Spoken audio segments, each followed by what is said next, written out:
let's try it again. Ladies and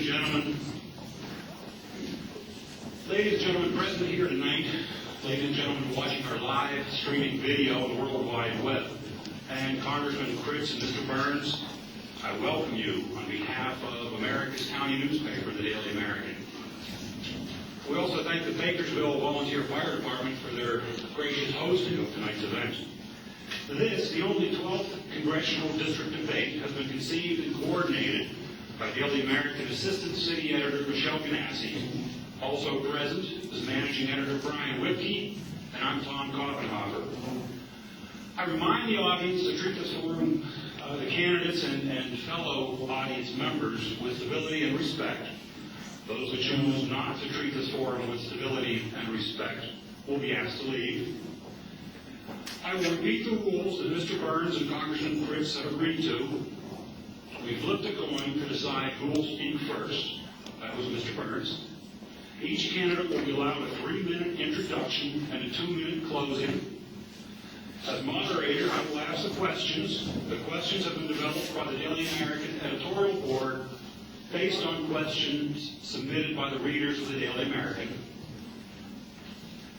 Please understand that we may run out of time for all questions to be asked, but you are free to meet with the candidates and the representatives after the debate as their time allows. Each question will be pulled at random from the bag that Brian has. Each candidate will have 2 minutes to answer a question and a 1-minute rebuttal. An additional 30-second rebuttal may be granted at my discretion. Candidates should not address each other, but should address the voters. Courtesy and respect are the watchwords for tonight's gathering. We also remind the audience to be respectful and please hold applause until the end of the debate. Michelle Ganassi at the rear of the hall is the timekeeper for tonight's forum, and her rulings are final. If one of the rules for the event is violated by a candidate, his time can be cut short. And this debate will last approximately 1 hour, and the timekeeper will let us know when we reach the final question. With that, we can open the debate. Mr. Burns, call the coin toss, and we'll begin with a 3-minute opening address.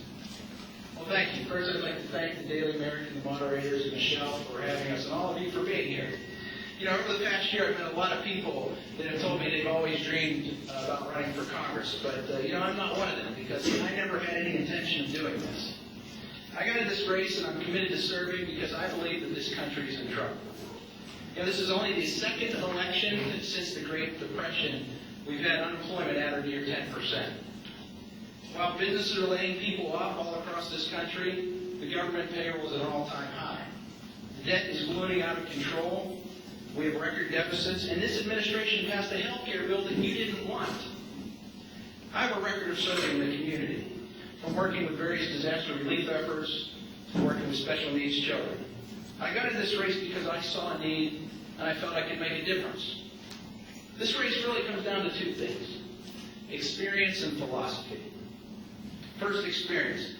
I'm the only candidate that has signed a pledge to never raise your taxes. Not by 23%, not by 10%, not by 1%. Because I understand how this hurts small business. And I'm the only candidate in this race that has ever created a job. And not only a job, over 400 jobs. And I'm proud to say never once did I ship a job overseas. And when I sold my company, they all stayed right here. And when it comes to philosophy, the difference between the two of us couldn't be greater. See, I believe in smaller government. Unlike my opponent, in this economy, I believe you should keep more of your money, not send more of it to Washington. And I would extend the tax cuts.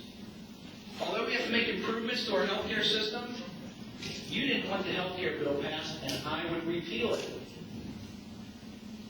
And I would fight to provide tax breaks to job creators and work to improve our infrastructure here. This district has been especially hit hard in this recession. But the one area we were told we wouldn't have to worry about if Mark Fritz got elected was our local defense contractors. But since he's been elected, we've lost hundreds of jobs in that sector as well. See, the problem is government isn't dependable. So why would we ever want to be in a position where we're depending on it? The good news is we've been blessed here with a number of God-given gifts. First, this is a great place to live. Crime is low, we have a wonderful workforce, and we are sitting on more energy reserves in coal and natural gas than Saudi Arabia has in oil. I believe we'll be a thriving community again, but not because the government figured out how to make it happen, but because the government got out of our way and let us make it happen. And I will do everything in my power to create jobs and opportunities so our young people can stay right here. Thank you very much. Congressman Cripps, 3 minutes. Thank you, Tom. Thank you, Brian and Michelle, the Daily American, Bakersville Volunteer Fire Department, for hosting us. In May of this year, I was elected to fulfill the unexpired term of Congressman Murtha. Many of you remember when Congressman Murtha died, in our office, we all looked at each other and thought, oh my goodness, what happens next? And it was over those next couple of weeks until we buried him on the 15th of February that it started to come into focus. Initially, we were going to support Mrs. Murtha to run for the seat. But when she decided that it wasn't in the cards for her, it became apparent to me that I had to do this. This wasn't something that I had ever planned in my life. It wasn't a dream of mine, wasn't a plan ever. I was extremely happy working for Mr. Murtha. We were doing great things in the district. We were doing things that were helping to create jobs. We were growing a defense sector and diversifying our economy because we needed to. 30 years ago, when steel industry left, many folks like you in this room went through and saw what happened to our economy. We looked at 24% unemployment. We are at 10%. Nobody thinks that the economy is doing well, but we've seen worse, and we're tough, and we stick it out, and we work together. So when I ran for the seat, I told you what I was going to do. I told you that I was going to be an independent voice for Western Pennsylvania, and that's exactly what I did. As I went to Washington, and I took your voice to Washington with me. I went down to Washington and stood up. I campaigned, and as you all know, I campaigned and I opposed the health care bill. I opposed cap and trade. I went to Washington and I expressed what I thought about these bills. But the health care bill was passed before the election. I got sworn into Congress, and the way we do things back here in the 12th Congressional District in Western Pennsylvania is that we work together. We sit down and we figure out. It's not a Democrat, it's not a Republican, it's not a conservative, it's not a liberal issue. It's about people. It's about solving problems. That's why you sent me to Congress. And that's what I did when I went to Congress. There were several votes that were taken that I opposed my party. It wasn't something that I planned, but the feedback I got back from this district said, I was told by the people of this district, Mark, we oppose this bill. We don't support this. And I took that back to Washington, and that's what I did. You're going to hear a lot of rhetoric. You're going to hear a lot of spin. You're going to hear a lot of things that are hard to believe. What I can tell you is that I work hard for the people of the 12th Congressional District. I've worked hard all my life. I look forward to working hard for you going forward. Thank you. Hold the applause, please, until the end. Our first question will be directed towards Mr. Burns, 2 minutes, and then followed by a 1-minute rebuttal.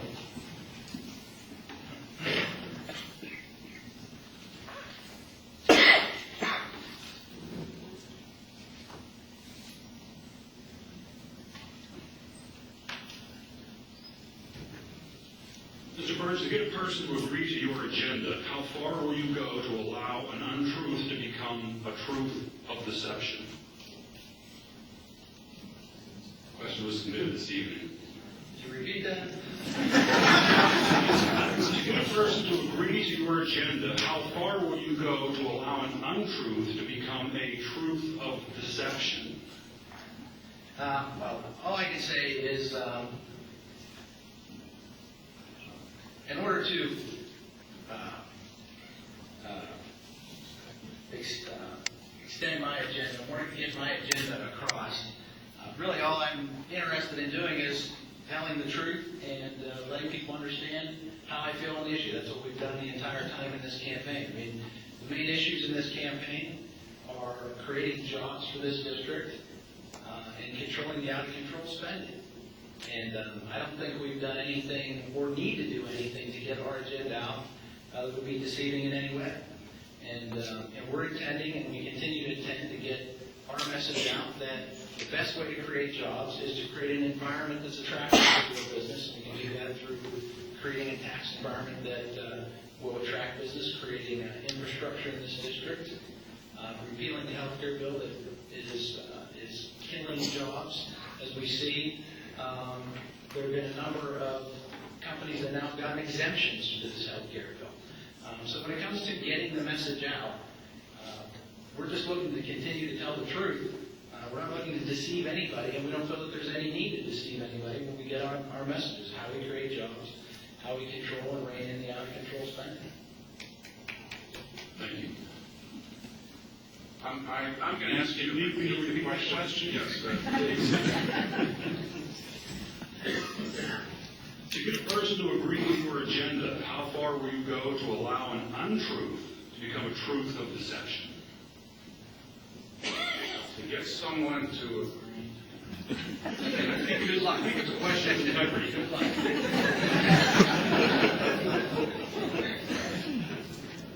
Well, it seems as if to me, maybe the audience has a different opinion, but it's asking if we're willing to lie to deceive people into believing something. Well, I guess from my perspective, especially since I've gone to Congress, is that, I swore an oath to uphold the Constitution of the United States.